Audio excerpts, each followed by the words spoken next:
Ayo, Shalom.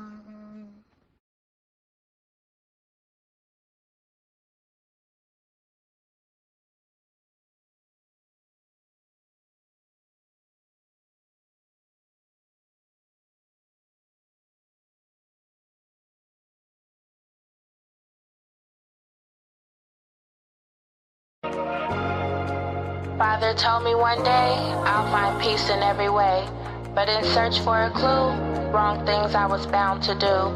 For the clouds tell me why, as I grew with strength, Father kept me as I repent. Give me the will to be free, purpose to live is reality. Find myself never alone, changes to come to make me strong. Gotta spread that word when them killers swerve. Embrace the pain in the midst of hurt. Broad is the way we took the narrow road. Took it on the chin, you can't knock me out.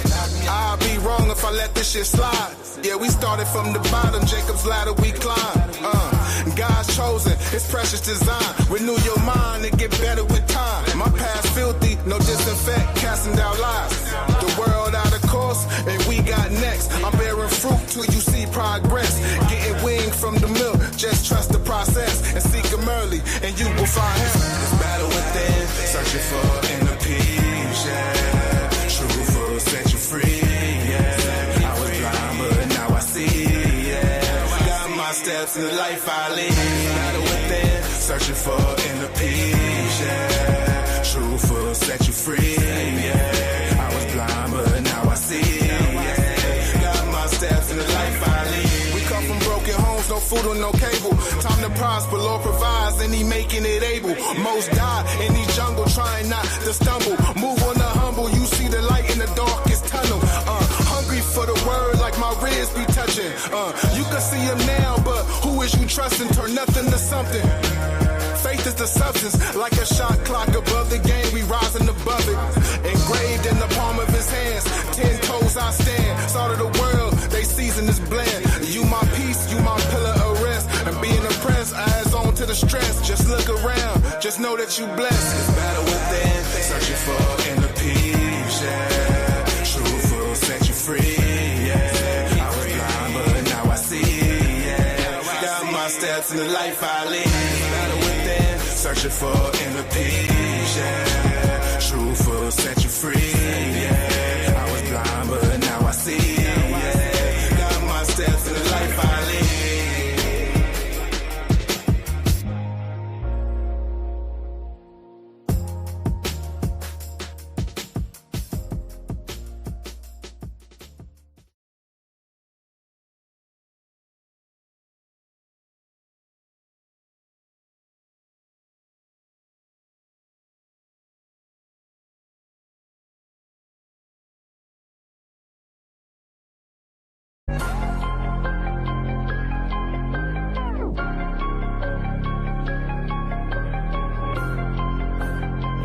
Exalted warriors. I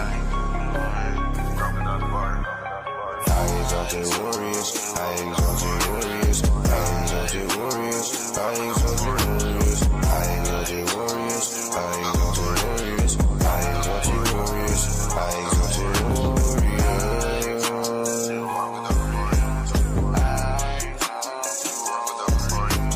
Know that we warriors. You don't want war with us. Know that the Lord with us. He covering all of us. All of my niggas against the militant. All of my niggas is diligent. Bull raised with the black shades. On some Black Panther shit. And when we hit the block, we make a scene. We ain't even trying to be seen. We just want a good name. Lord willing, we make it to the kingdom. All of my people hope that I see Him. I really understand Paul. Desire to save them all. From the mountaintop to the valley lows, I'ma go wherever my people go. Let the truth flow, and that's for sure. When they ask me what I represent, I'ma let them know.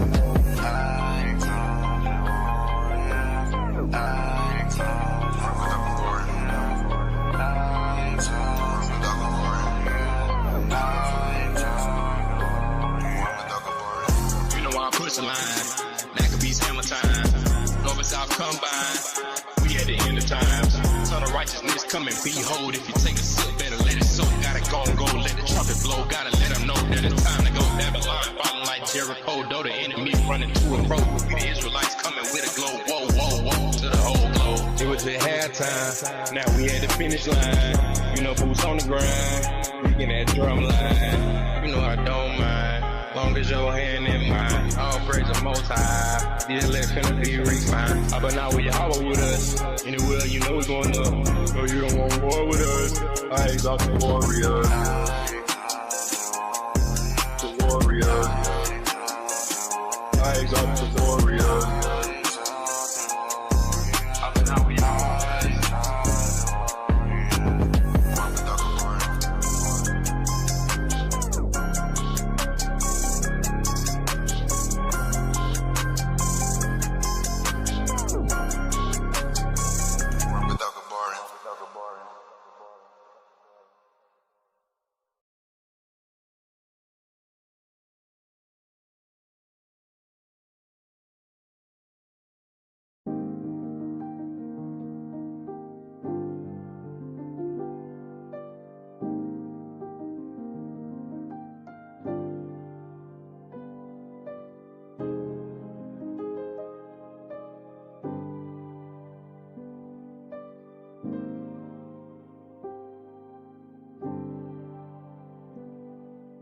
Our Father,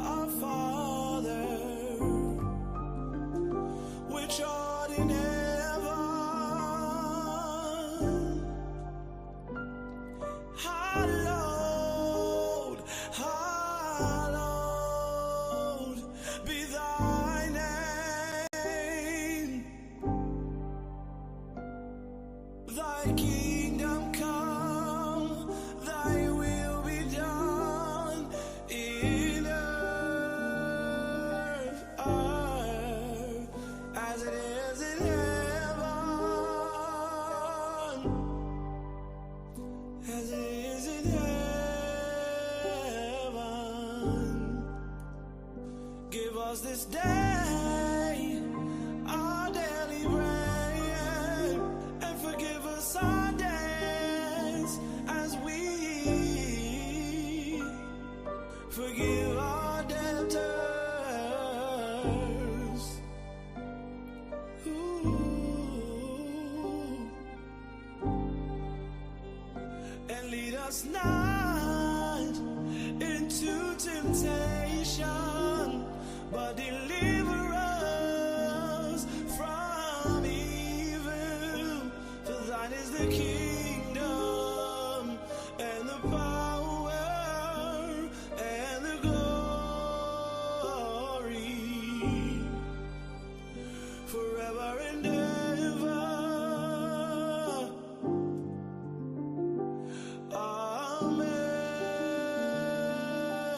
Amen. Amen.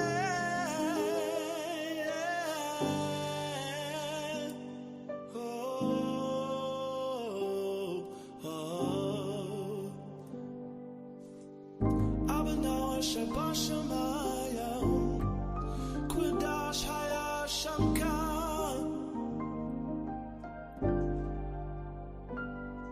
Malak Wadnawa Taba'a Ratazayanawa.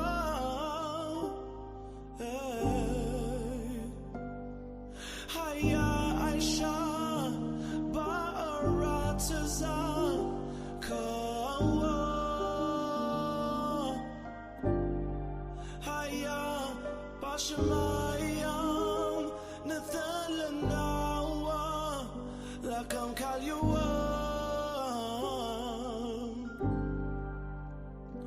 Wasalak Nawa Kabwa Wathnawa Kasalag Nawa Kawawadyanawa Wala Tabayanawa Banasayuan Abal Hawashaynawa Mayan Rakaya Lanawa Hamalakwa Wa'ala Wathapa Aratla I will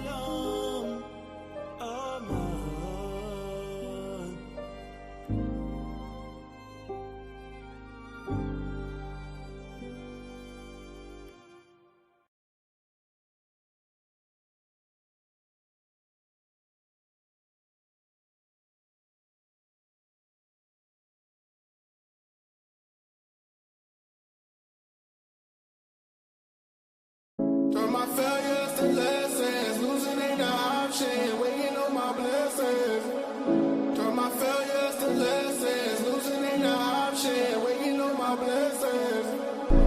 I'm crying out. Can't hold it in. Gotta stay the course. We supposed to win. Done seen it all. It's time to prosper. Elevate. It's time to prosper. The world at your neck like a violin. Instruments of cruelty gon' be the end. Satan gon' knock, but don't let him in. We born in a battle that'll never cease. I believe, I believe, I believe. I believe, I believe, I believe. We ghetto dreaming projects full of broken hearts. Picking up the pieces, this is just a start. Somewhere there's a flower trying to bloom out the concrete. I left a trail full of dry petals, trying to spark the mind and not the barrel. If I can't smell, I know my light blush. Things of the world don't entice us. If she loyal, God-fearing, then you wife her. We the chosen, you can't sign her. World for the meek, this is all us. Earth having labor pains, soon it's a due day. Yeah. Earth having labor pains, soon it's a due day. Yeah.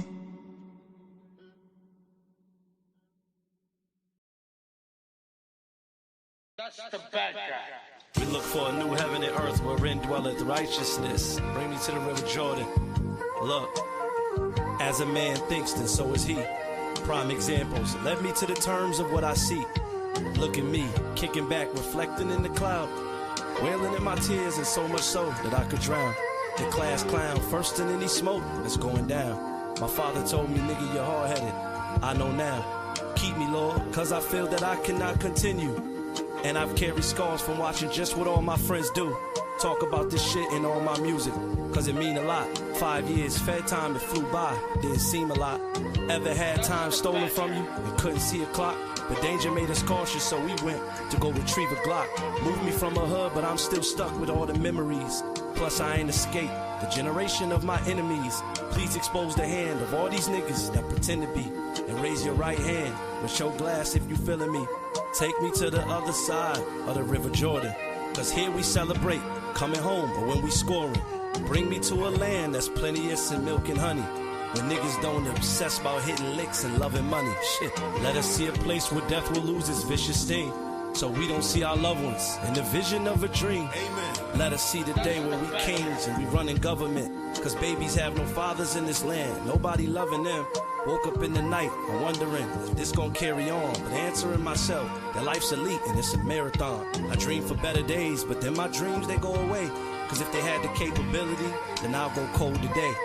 Help us, Lord, hear a man's cry and hear his prayer, cause if we crashed and burned this wicked world, they wouldn't care. We taught that paradise is a place you go when you die. I'm trying to experience paradise while I live. Take me to the other side of Jordan, let my sins run down as I cross. Bring me to a place that's beautiful, and I can raise my tribe and be saved from the perils of danger. Praise the Lord. Let us make it to the other side. And here, well done, my servant. Yeah.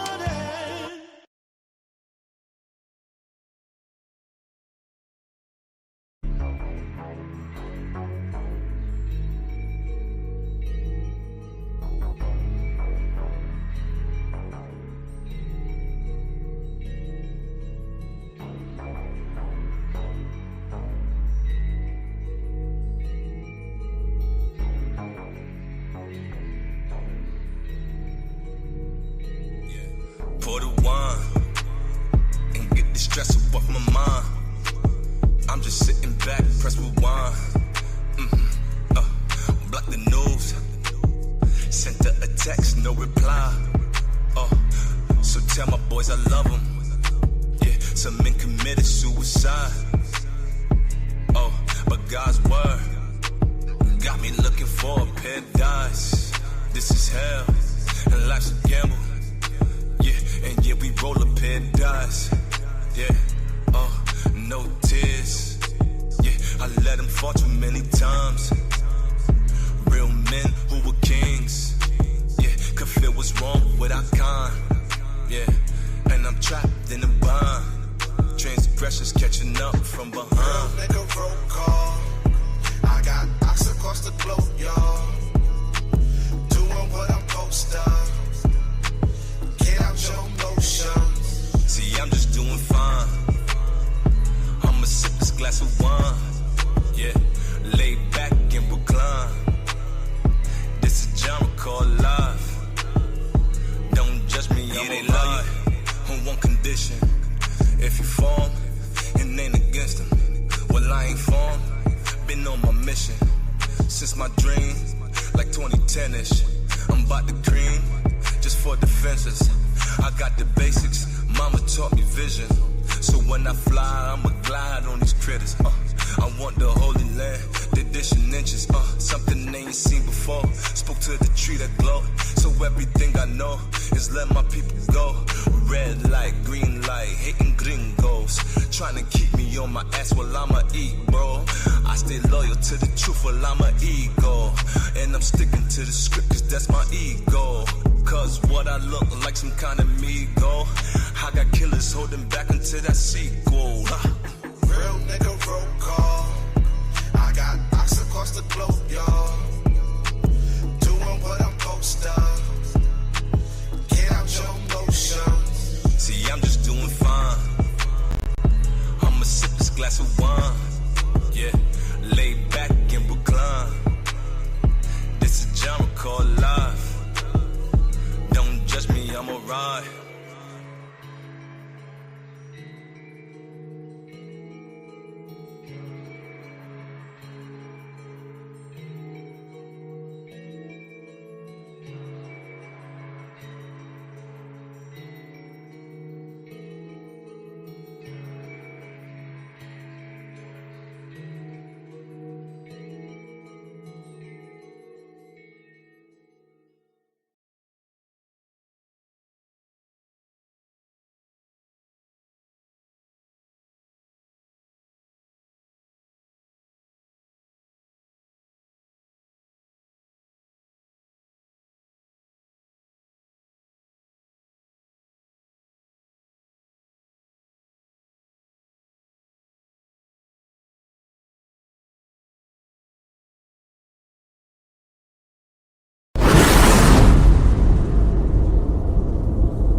All right.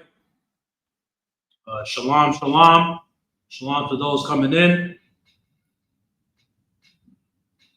Shalom to everyone on live. All of you see the title for the class, From Saul to King David.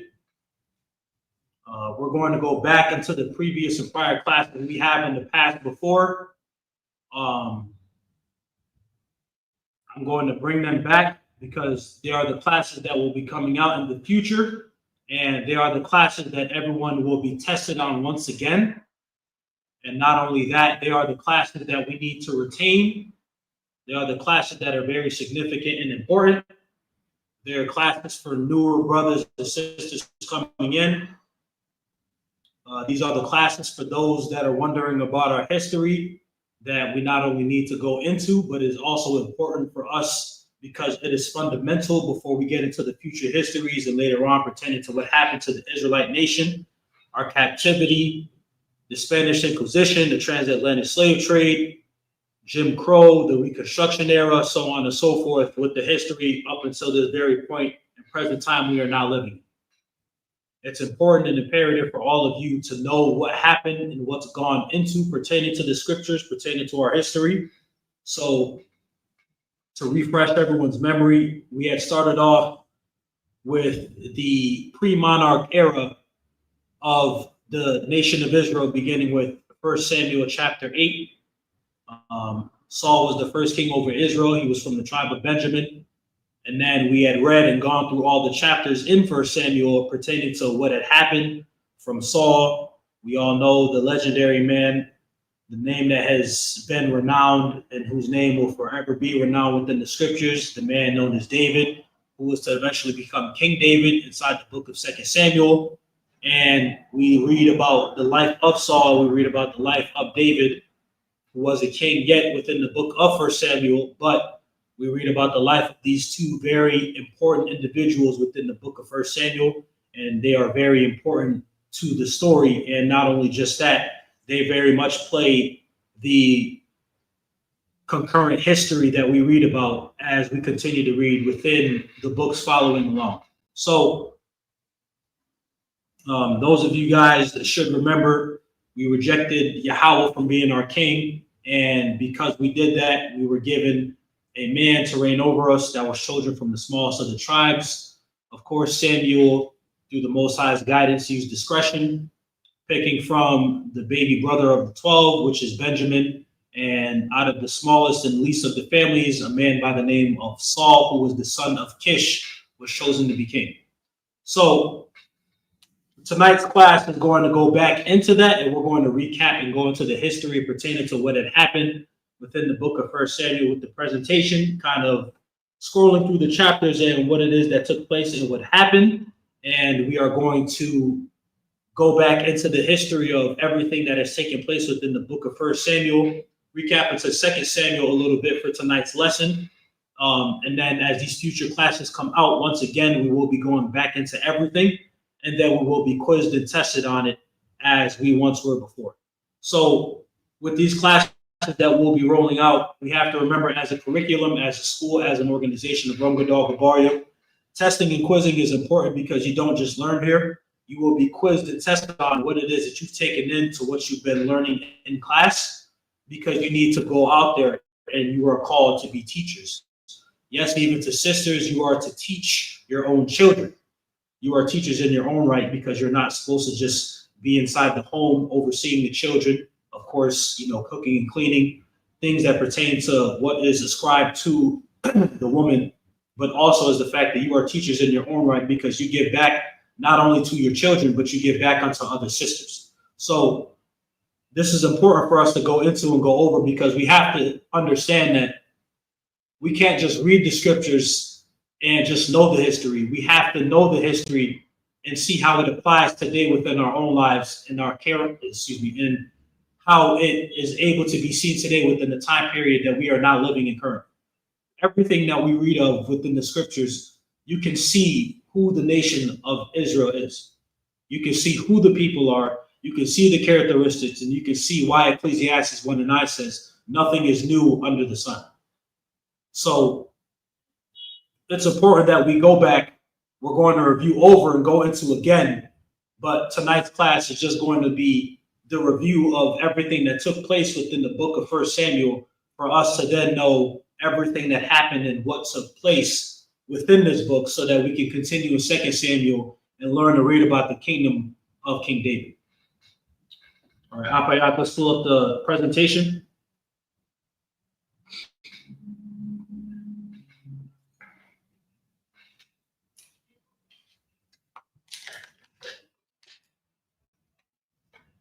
All right. All of you should remember this. All of you were quizzed on this. The Davidic Kingdom. This was Wednesday class last year on March 13th. This is over a year old now.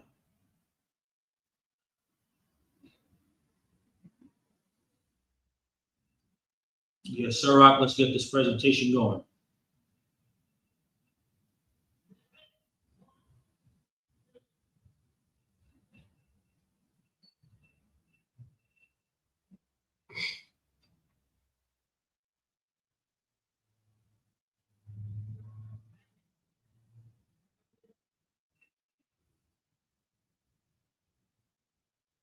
I will be back and forth. That way I'm able to engage with the chat. I want everybody to participate and answer questions, see what everyone remembers. Remember, we had gone over reviews.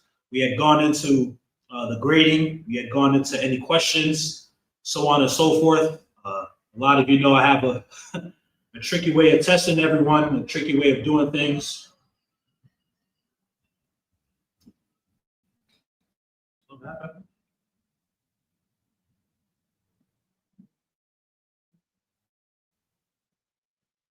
Okay, there we go. Presentation disappeared.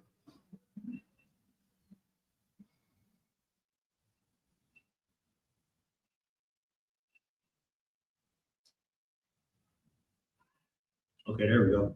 All right. So recollection of 1 Samuel. The people asked for a king, rejecting Yahweh, with the choice of the new leader being chosen, falling upon Saul, the son of Kish, who was of the tribe of Benjamin. Saul is chosen specifically for leading Israel in battle against our enemies and anointed as a military commander. Now, I did ask this within the test.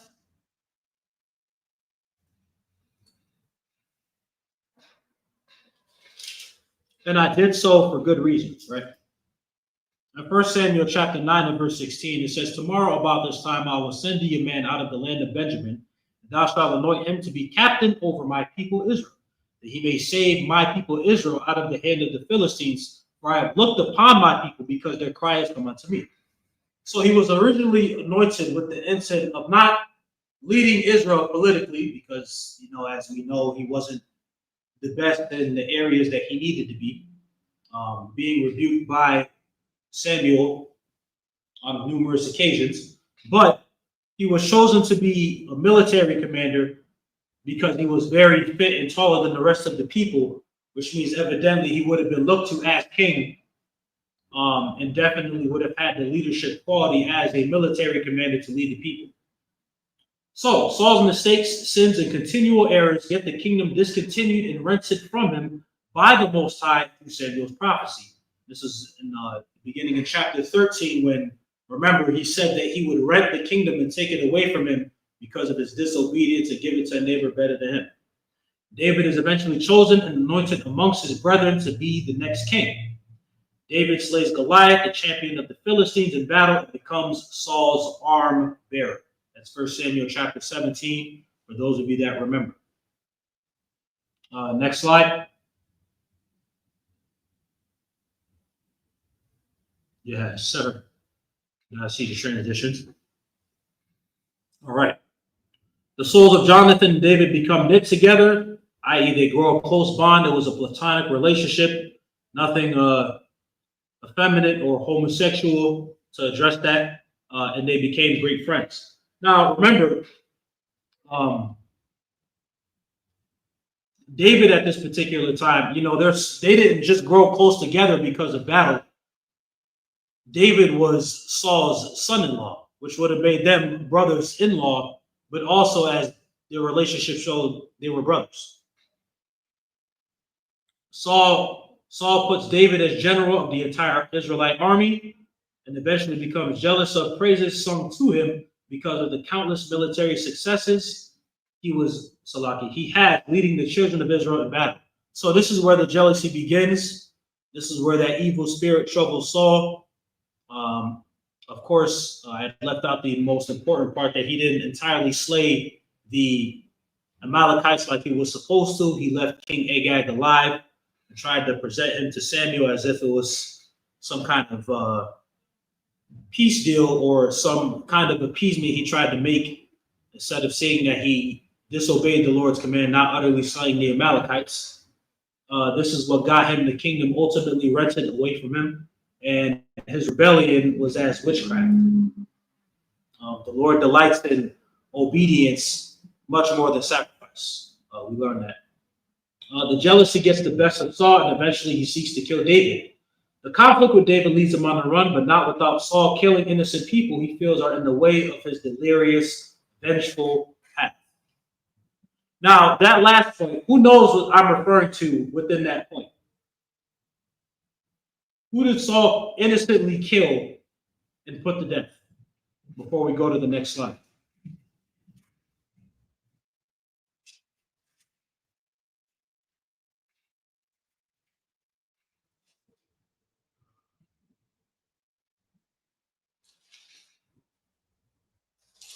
Who remembers and who knows?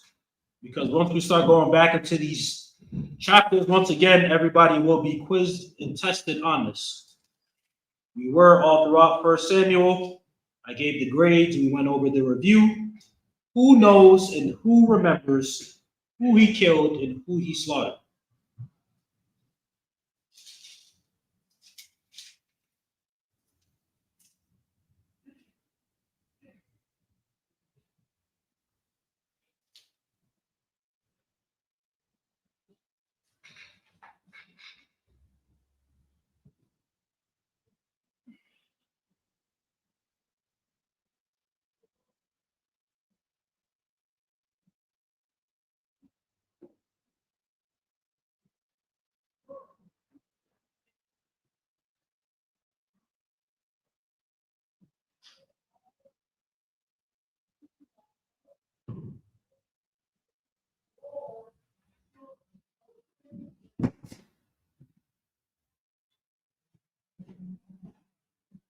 There's 15 people in here. No one can answer?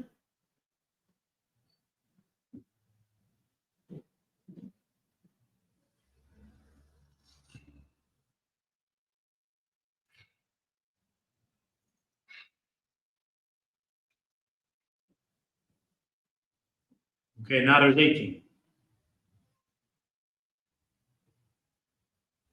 No one knows who Saul was innocently killed? Okay, here we go. Abayat answered, the Levite priest. Anybody know the chapter?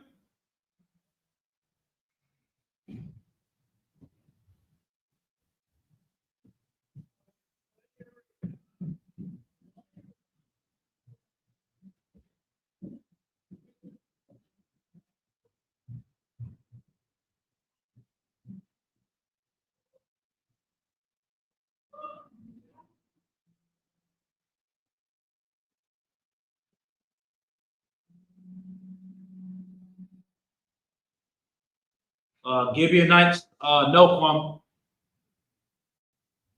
Gibeon is in Benjamin.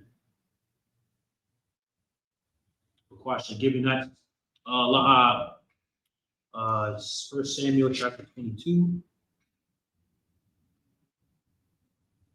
Kawakan.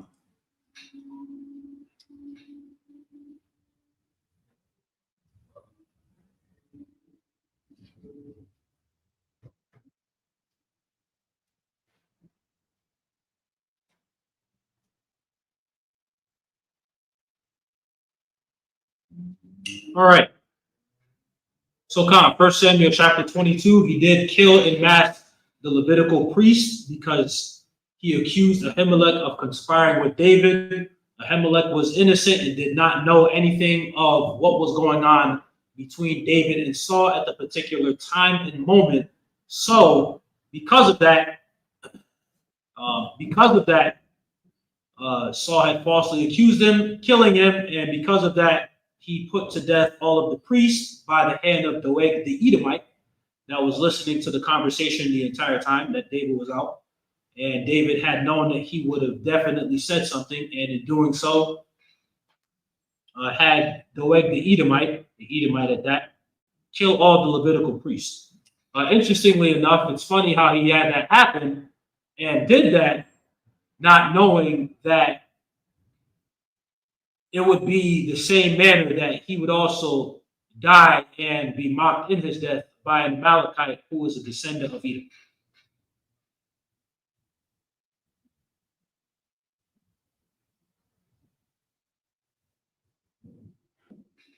All right, next slide.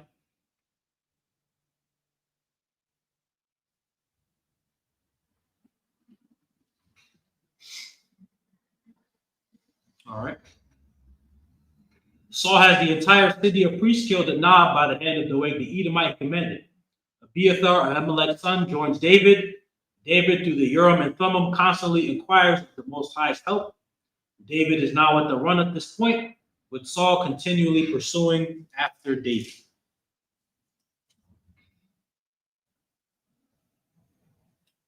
Now,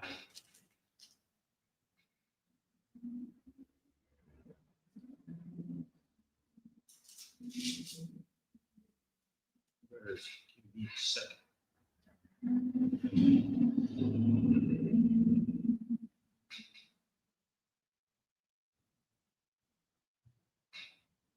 Now, in 1 Samuel 22, we know it's important that David escaped to the cave of Adullam. Shout out to the General Gabar, the school down in Florida. David escaped to the cave of Adullam, but also on other multiple occasions because he was being pursued and was on the move, also fleeing to other and different places, and was also fighting while he was a fugitive. So David wasn't alone. He had 600 men roughly about come and join him. And with those 600 men, he hid his family within the land of Moab and also was on the run as we read through the story with Saul on his tail, as it says in the last point. On 2 occasions, David spared Saul's life, with the second time being the last time Saul came for him. So, of course, Saul was constantly getting reports of where David's location was. You know, you can't exactly hide with 600 men that you're leading and following. So, David, in his whereabouts, was always being reported to Saul. That's important because if Saul tried to kill him and go after him, the Lord would not deliver David into his hand. That's important, and we know it's important because, of course, the Davidic kingdom would be established, but also because of the fact that our Lord and Savior, YHWH, has to come through that line. Next slide.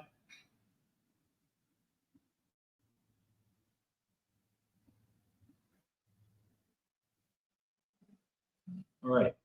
David hastens to flee into the land of the Philistines and dwells with them a full year and 4 months. Now,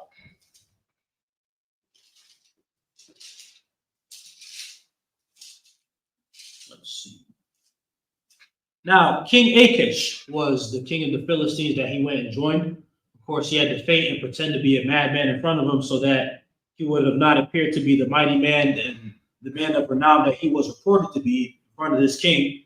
Definitely, as David was known to slay Goliath, who was of one of the Philistines of Gath, that the Philistines definitely would have known about. So he stayed with the king of Achish a year and 4 months, and in continuing the points, it says, while out at this time, David almost completely eradicates the Amalekites, leaving them down to 400 men running for their lives. Now, before I continue the points, I want to emphasize and add that David was also about conquering and fighting different peoples also at this time, but he could not report it to the king because if he did, he definitely would have known that just because he's few in number does not mean that the men that David was with were very much still warriors and men with the hearts of lions. So when David had his spoils taken by the Amalekites and all of the men and their families were taken to Ziklag, saw that the Amalekites were having a party in a jolly old time, they fought those men from. All right.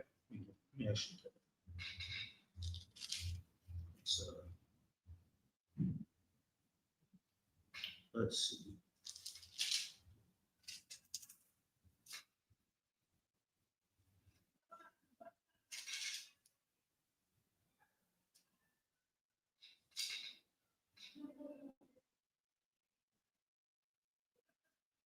See, in 1 Samuel chapter 30 and verse 7, it says, and David said to Abiathar the priest, Ahimelech's son, I pray thee bring me hither the ephod. And Abiathar brought thither the ephod to David.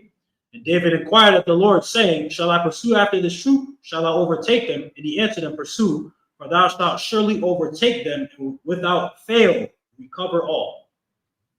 Skipping down to verse 16, there was a man that had brought David to the Amalekite camp. And when he had brought him down, and behold, they were spread abroad all upon the earth, eating and drinking and dancing because of all the great spoil that they had taken out of the land of the Philistines and out of the land of Judah. And David smote them from the twilight even unto the evening of the next day. And there escaped not a man of them, save 400 young men which rode upon camels and fled. And David recovered all that the Amalekites had carried away. And David rescued his 2 wives, and there was nothing lacking to them, neither small nor great, neither sons nor daughters, neither spoil nor anything that they had taken to them. David recovered all. So I emphasize that because we know Esau runs the world today, and we know that Esau is at the head and at the helm of rulership over the planet. We know he's also the end of the world, and Jacob is the beginning of it that followeth. The reason why I emphasize that is because you have to be so angry and you have to be so filled with indignation like David was with these men that you have to fight sundown to sundown and almost eradicate a whole nation of people to the point where they have 400 left.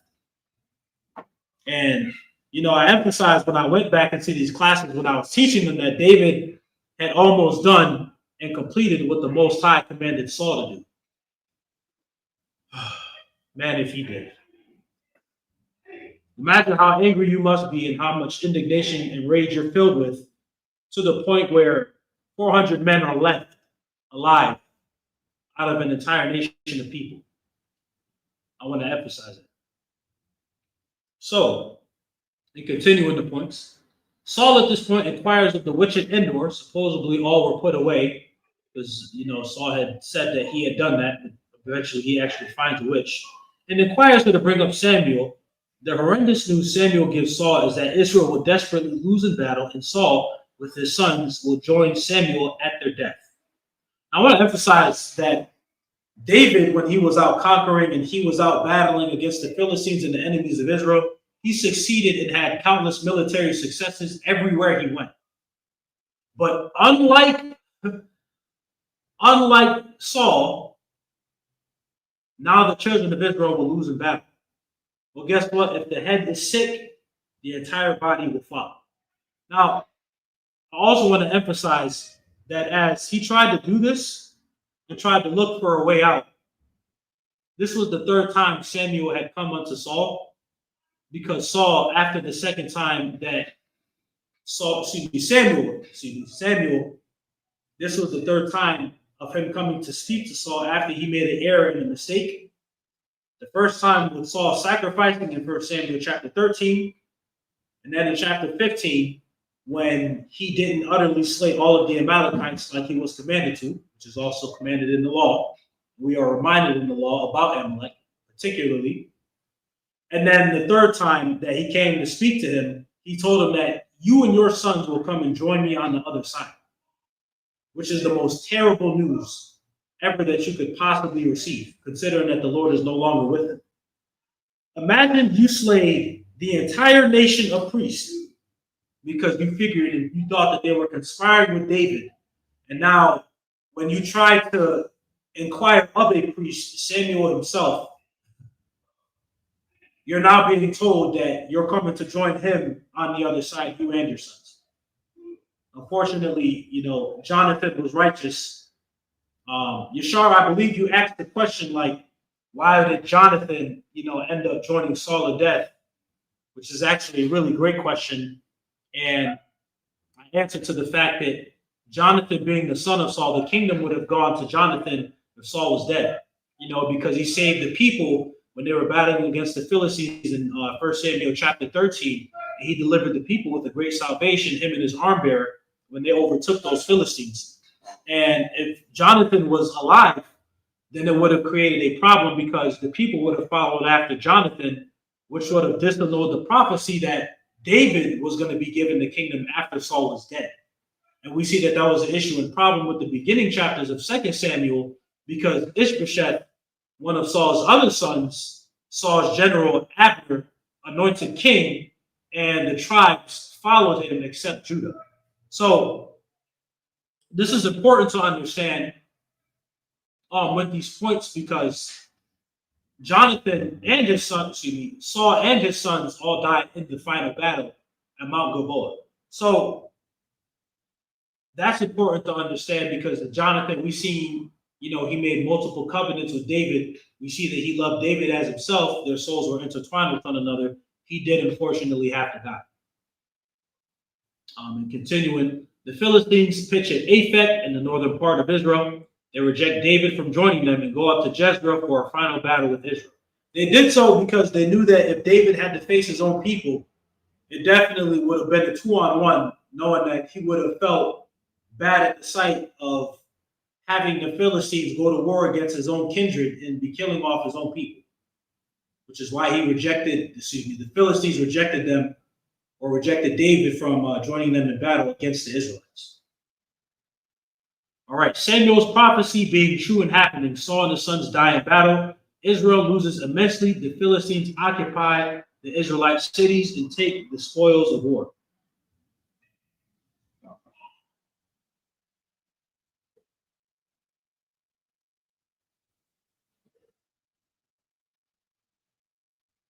All right.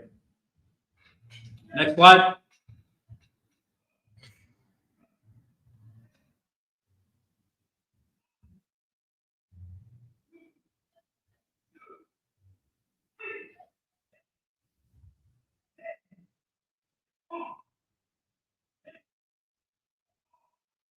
All right.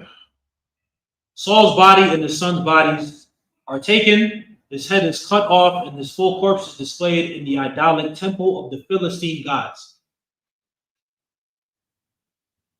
In 1 Samuel chapter 31 and verse 8, and it came to pass on the morrow when the Philistines came to strip the slain that they had found Saul and his 3 sons fallen in Mount Gilboa.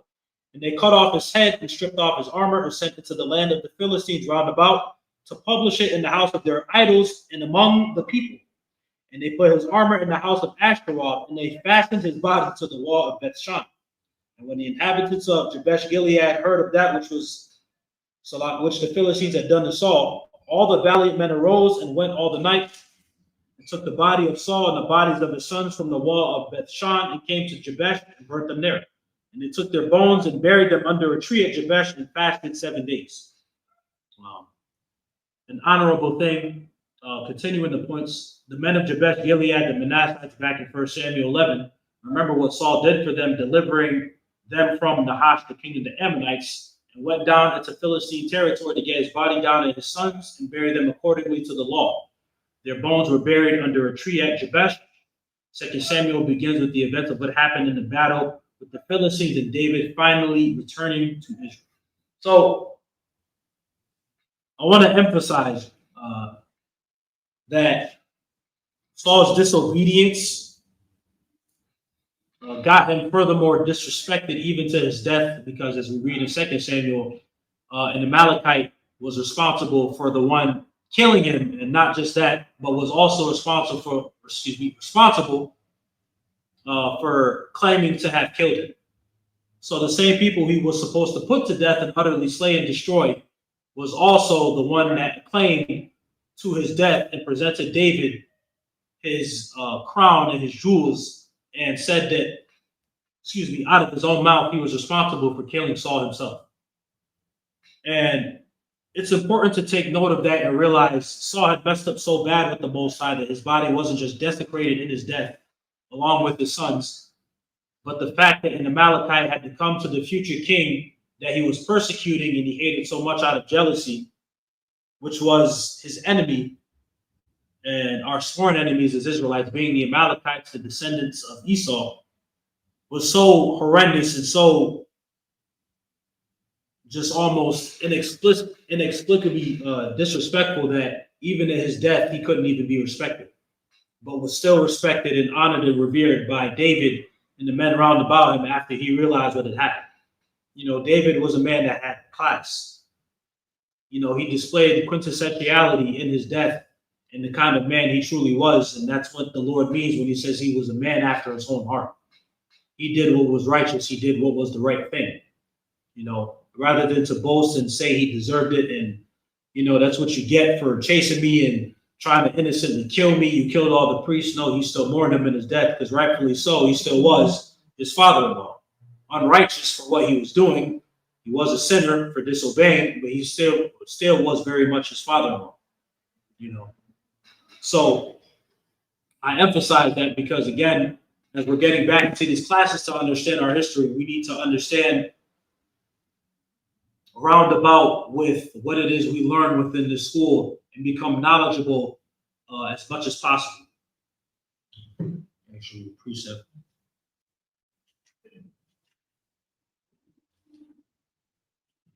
Sirach 5:15 says, "Be not ignorant of anything in a great matter or small." Now, I read that because we're trying to get roundabout knowledge, because all the teachers within this organization, from the elders to the captains to the officers on down, give lessons on just about everything. And when we're teaching and we're up here and you see everyone, no matter who it is, we're trying to give back to the flock and give back to the sheep. But I want to emphasize it's important for all of you to not just learn this information, but retain it, because at some point you will give the information and regurgitate it back unto another soul. And it's important that you remember that, because we are called out to be ambassadors. We're called out to be teachers. There's different offices we all have to fulfill. And as followers of Christ, as Paul said that we should be, and we are to be, it's important that we remember that you don't keep it for yourself, or you don't learn it to keep it for yourself. You learn it to give it back unto others. I'm sure all of you have heard the saying, each one teach one. That's very important. So with that being said, go into some questions I had. If any of you remember the test, let's see if I can throw some questions out there. Let's see if they can get answered.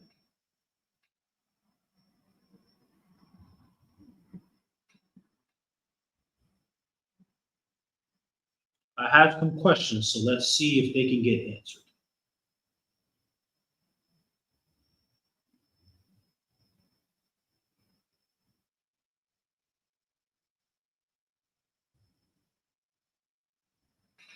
What was ripped to show what would happen to Saul's kingdom?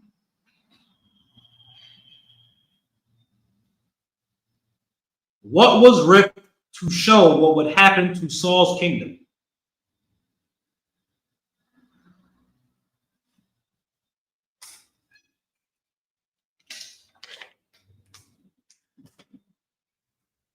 Do some good old memory recall and see who remembers these questions and see who can give the answers.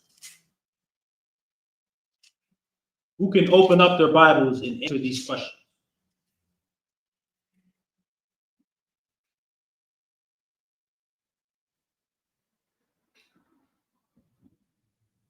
Yah said his garment. Whose garment up?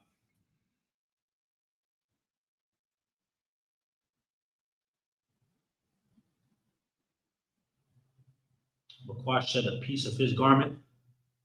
You guys are right, but who is the his? And do we know what chapter and what verse?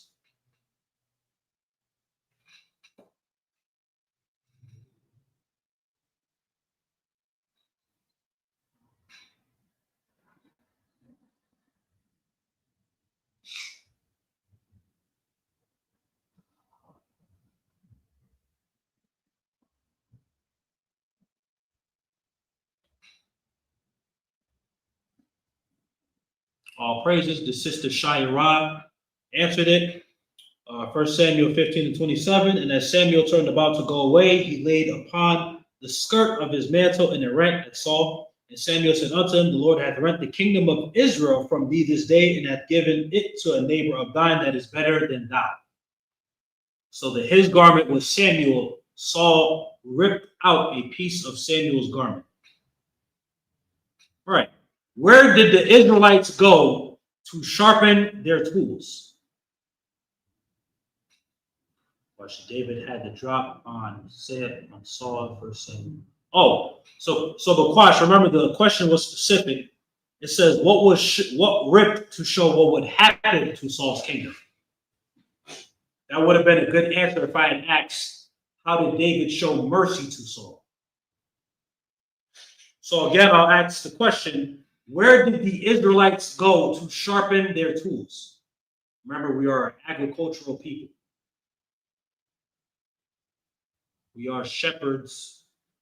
We are a shepherd, flock herding people. YHWH is the shepherd. We are his sheep.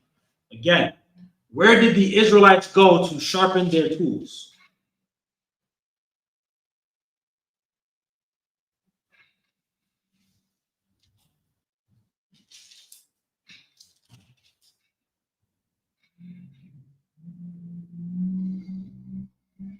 I'm asking these questions because as we're going to get back into these classes, I want all of you to understand we will be going back into the quizzing and the testing, and it is very important that as we're learning, you retain the information and you are able to answer the questions accordingly. As we are a school and an organization, you cannot just learn, you must be tested and quizzed so that you may be proved and you may be sent out to teach. Zemaiah said, with the Philistines, that's correct. 1 Samuel chapter 13 and verse 19. Now there was no smith found throughout all the land of Israel, for the Philistines said, lest the Hebrews make them swords or spears. But all the Israelites went down to the Philistines to sharpen every man his share in his culture, in his axe, and his mattock. All praises, Sister Shayarah. Excellent answer. All right. The scepter of rulership shall not depart from which tribe?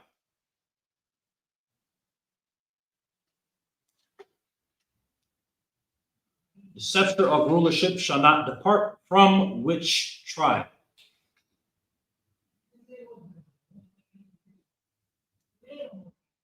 Zemiah answered again, that's correct, Judah. Genesis 49:10, the scepter shall not depart from Judah. We got 25 people in here, so I'm not sure if those that are new are listening in, if anybody's working. We're definitely going to need more answers from just aside from these couple that answered.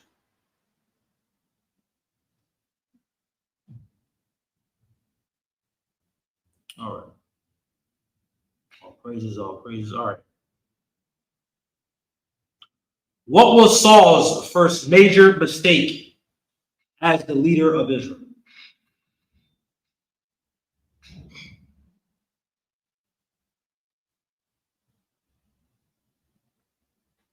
Where was Saul's first mistake made as, excuse me, what was Saul's first mistake made as leader of Israel?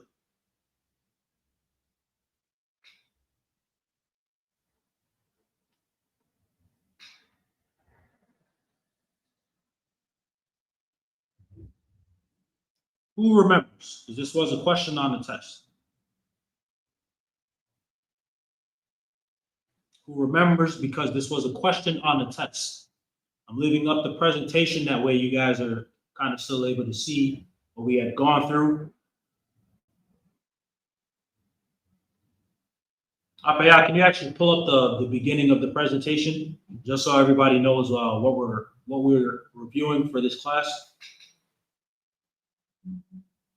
Pull up the first slide. There we go. Who remembers what Saul's mistake was as leader of Israel? Come, Lamad, you're a little late answering, but come. Don't be afraid to get the answer wrong.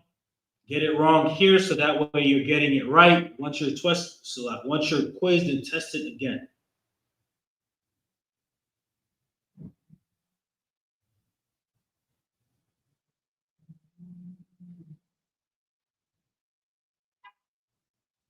Failed to obey the Lord's orders by the way of Samuel. Bakwash, not quite. There we go. Zemiah got it. He tried to offer sacrifices without Samuel. Bakwash, you would have been right if I had asked particularly what got Saul's kingdom rented away from him.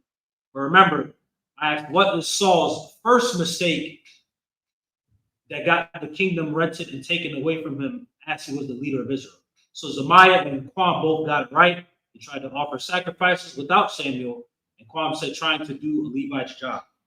So in 1 Samuel 13:9, and Saul said, bring hither a burnt offering to me and peace offerings, and he offered the burnt offering. Verse 12 says, therefore said I, the Philistines will come down now upon me to Gilgal. I have not made supplication unto the Lord. I forced myself therefore and offered a burnt offering. According to the book of Exodus chapter 29, only the Levitical priests, the descendants of Aaron, are the ones that are supposed to fulfill the sacrificial office pertaining to the Most High of the evening and morning sacrifice. So the both of you had gotten it right.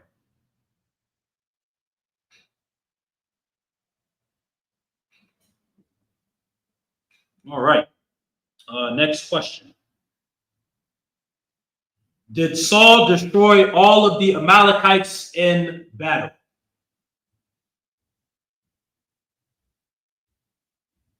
Did Saul and the nation of Israel destroy all the Amalekites in battle?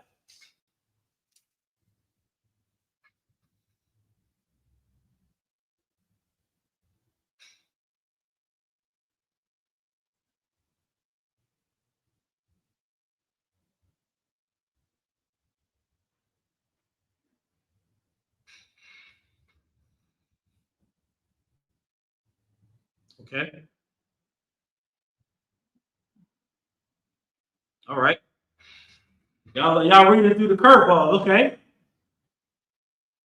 So Lamad precisely on point. Lamad said no, he left the king and some of the herds. Zemiah said La'ah, and Aliyah said no, he took advantage. So no, he took the king hostage. Shai Ra also answered and said La'ah. All four of you are absolutely correct. That was a trick question. Yeah, you guys seen through the curve. The answer is no, because he did take the king alive.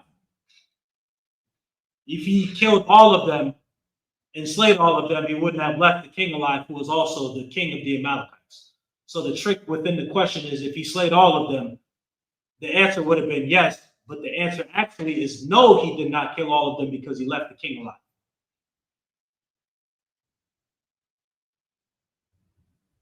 This was another question.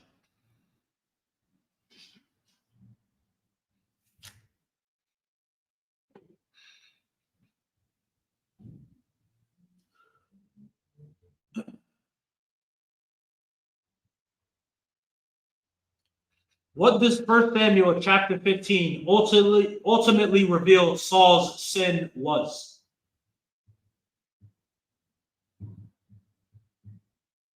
What does 1 Samuel chapter 15 ultimately reveal what Saul's sin was?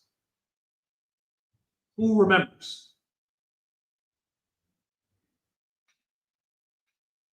You guys were giving excellent answers in the test. Excuse me, if I can recall. But there was one particular thing that made Saul do what he did.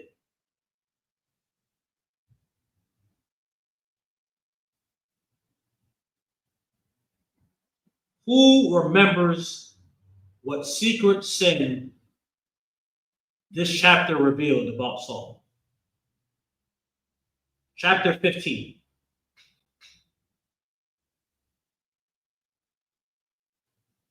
A secret that was very much open at this point.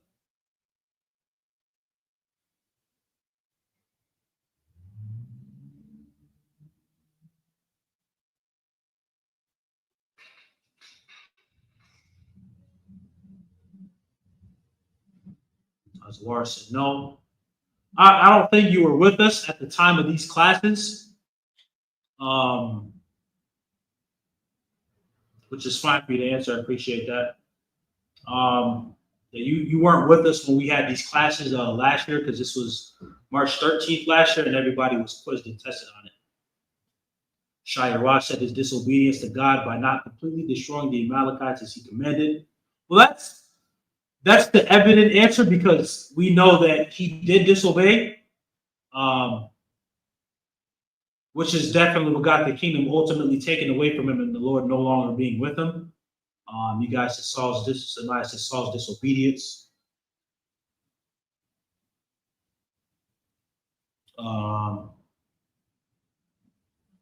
Makwash said 15 and 21, but the people took the spoil, sheep and oxen, the chief things of which should have been utterly destroyed, to sacrifice unto the Lord thy God in Gilgal. Makwash, not quite. Zaquan answered envy and jealousy. Zaquan, not just yet. Not just yet. Because that's in the later chapters when King David gets into the story.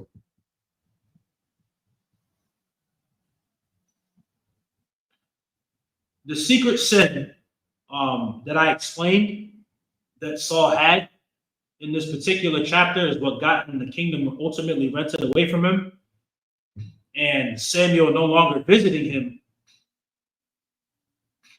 is pride.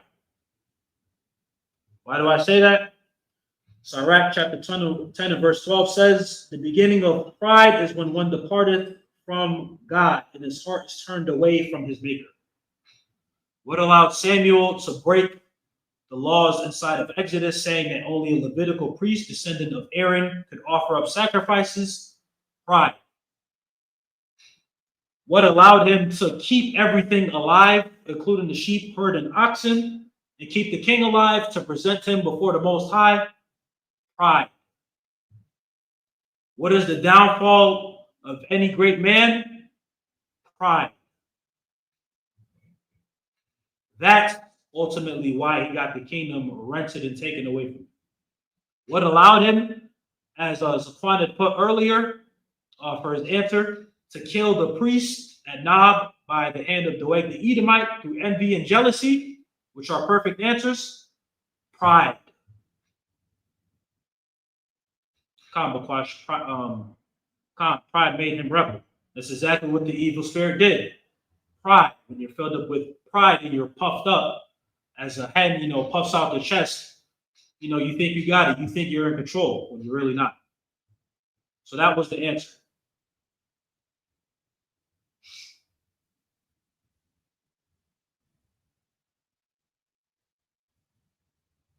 And another answer to one of the questions I had asked, because I had asked who was Saul serving in chapter 15.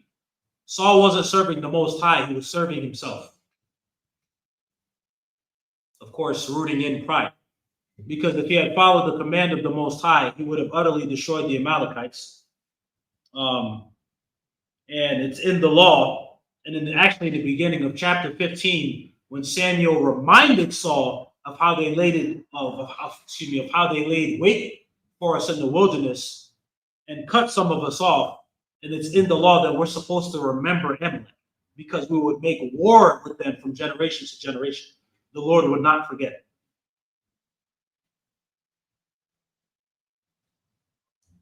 So who was Saul serving in chapter 15? He was serving himself, which was rooted in the very fact that he was prideful. Right. So that'll be it for questions. To those that participated and answered the water, because again, as we're going into these classes, and we will be going back into the chapters again and reviewing them, we will be going into quizzing and testing once again, because it's important that we realize and understand we have to get back this information, each one teach one, and we don't just come to class to intake and learn. We do it also for the bigger and greater fact that we are supposed to give back and teach others. All right. So before we close out the class, Apaya, can you upload the pictures on? You got to see some images. Could you upload the first picture of Saul's kingdom? That way we can get a visual of the nations round about and the map of Israel inside the time of Saul as he was king. Remember, Saul is the first monarch over Israel. He reigned for 40 years. I'm going to show the map of Saul's kingdom within his time frame in his time period.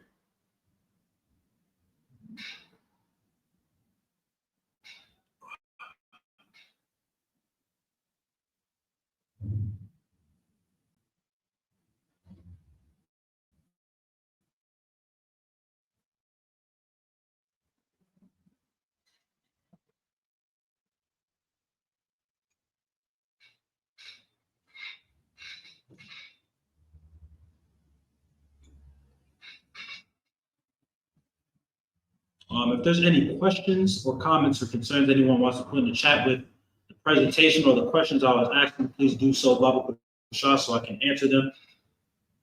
Keep everyone updated. To any newer people, Tazawar, you included, please do so, Baba Shah, if there's anything I need to answer. All right, so this was Saul's kingdom. Middle of the 11th century BC.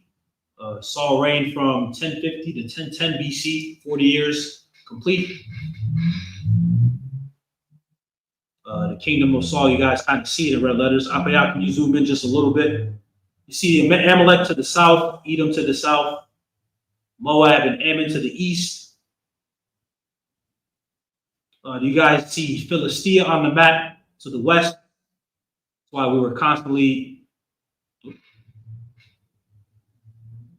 WhatsApp is in another window. Here. Okay.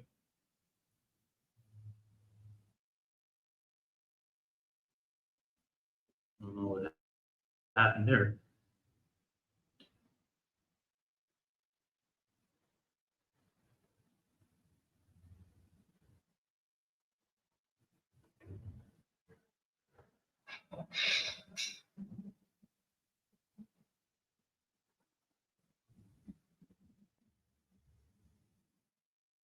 It's fine if you can't zoom in. No big deal.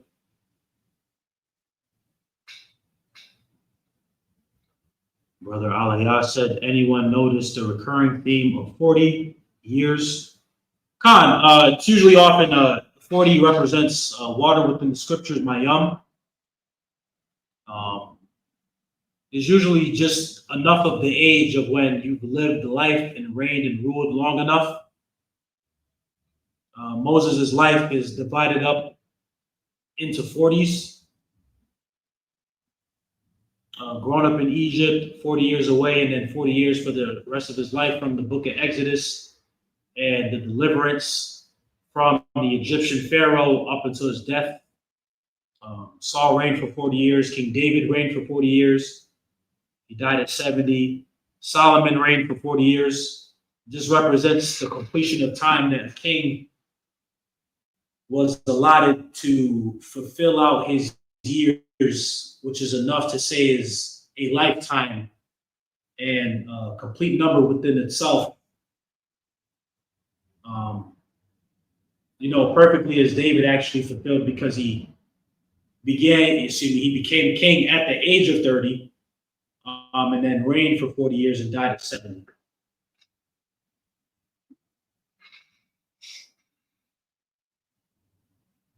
Come, the year 3 times, the flood and the rain 40 days. Come, can't forget that either. Shalom Kashab. All right, so all of you guys see the map. This is Saul's kingdom. You see Ramoth Gilead, you see Jabesh Gilead. That's the landmass and territory of the Manassites that came for Saul to deliver him and get his body down.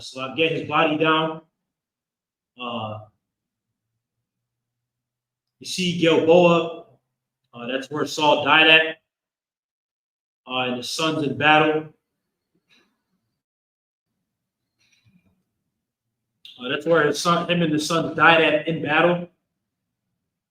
So all of you understand. There we go. And to the west, you would have more of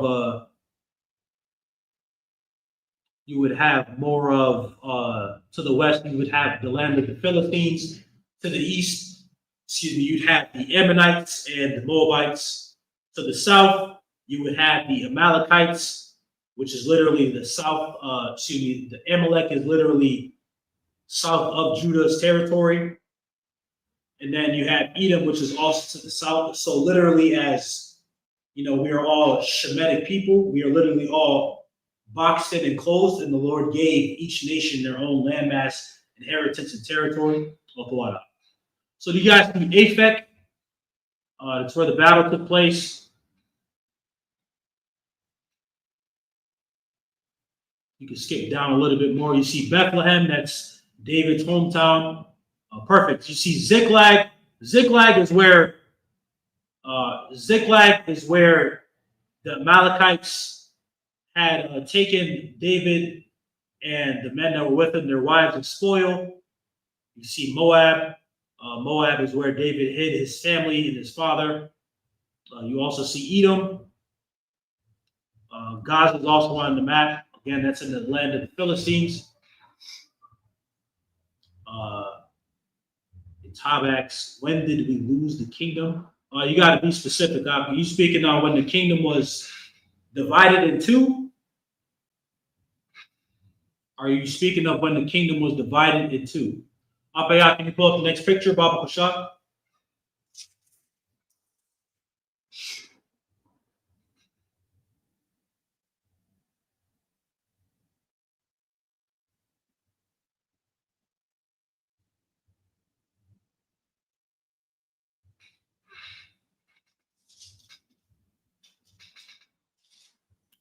That's Solomon in David's time in the kingdom, when it was fulfilling its utmost boundaries as David was conquering, and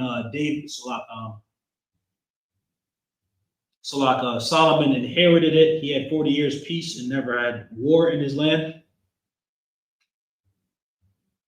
So that is the uttermost parts of the kingdom of Israel within that time frame, being stretched to the max within the first millennia BC.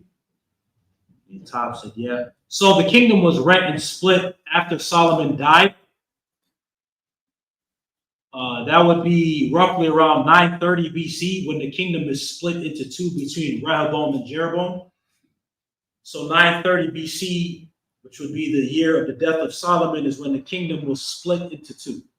930 BC. So again, this is the kingdom of David and Solomon. This would be the extremities of the kingdom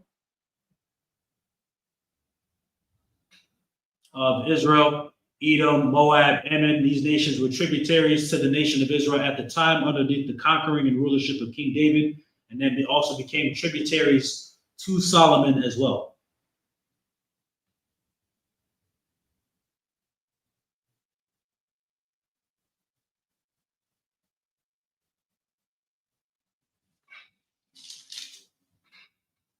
All right, can you pull up the picture of Goliath's staff, or excuse me, spear?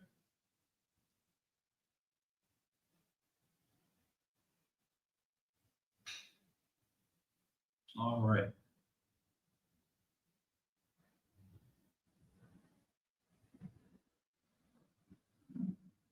All right, so I'm not sure if you're able to zoom in up. There we go. So this spear is over 10 feet tall. And from the scriptures, they were actually able to measure out just how tall Goliath's spear would actually be. And this is what they've come to the conclusion to using the estimates of the scriptures to show the waver's beam that Goliath held. So in 1 Samuel chapter 17 and verse 4, it says, "And there went out a champion out of the camp of the Philistines named Goliath of Gath, whose height was 6 cubits in the span. And he had a helmet of brass upon his head, and he was armed with a coat of mail. And the weight of the coat was 5,000 shekels of brass. And he had greaves of brass upon his legs, and a target of brass between his shoulders. And the staff of the spear was like a weaver's beam, and the spear's head weighed 600 shekels of iron, and one bearing a shield went before it."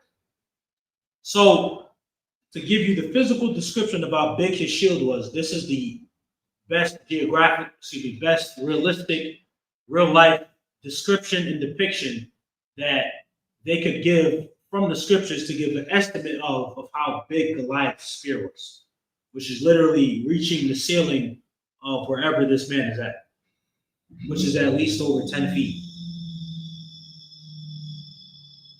So in 1 Samuel 17, when it gives the description of Goliath, and he had a spear like a weaver's beam, this is what it was talking about. And this is how much of a giant and how tall Goliath was.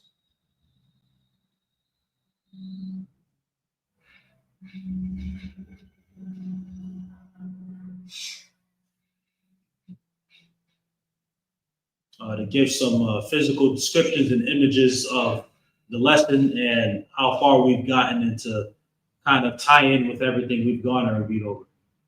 Dawada, you can take that down. Again, before we close on out, any questions, comments, concerns? We will be going back into 2 Samuel after the presentation review, and we will start from chapter 1 all over again and proceed forth with the chapters. Again, for those of you new and coming in, the lessons for 1 Samuel were kind of divided up depending on the chapters, from like 3 chapters. Sometimes it was 4. I believe one class maybe it was 5. But some of the chapters weren't so long, and some of it was able to be compacted and expounded upon. So I do want to emphasize that with 2 Samuel, we'll be doing similarly the same thing. And again, with the chapters that are gone into and gone over, those are the chapters that you will be quizzed and tested. It won't be like school when you study for something and then you end up, well, I studied for this and this wasn't, what I was reviewing to have gone over. No, that won't be like school. Nothing like that. Nothing like that.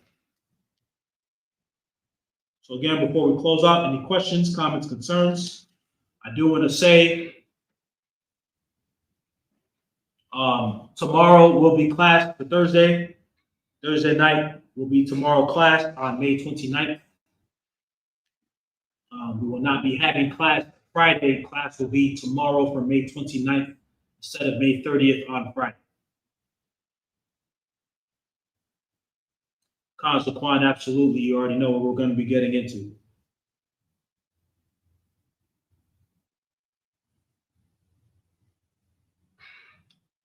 We'll give it just a couple more before we close on out.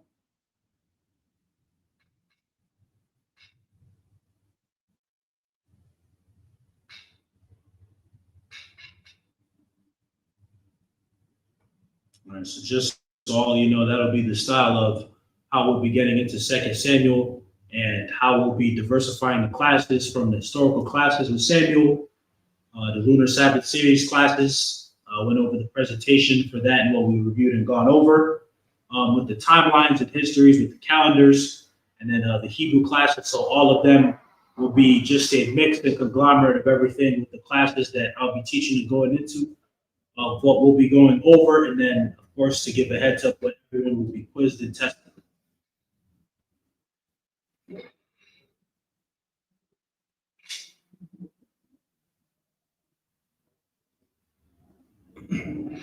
All right. All right. There appears to be no more questions, no more comments, no more concerns. Right. Without further ado, Ahmadim Mapani Makudam. All right. This is Psalm chapter 120. In my distress, I cried unto the Lord, and he heard me. Deliver my soul, O Lord, from lying lips and from a deceitful tongue. What shall be given unto thee, or what shall be done unto thee, thou false tongue? Sharp arrows of the mighty with coals of juniper. Woe is me that I sojourn in Meshech, that I dwell in the tents of Gadal. My soul hath long dwelt with him that hateth peace. I am for peace, but when I speak, they are for war. In the name of Yahweh, Bahasham, Yahweh Shai, the Wadah Yad, Aman.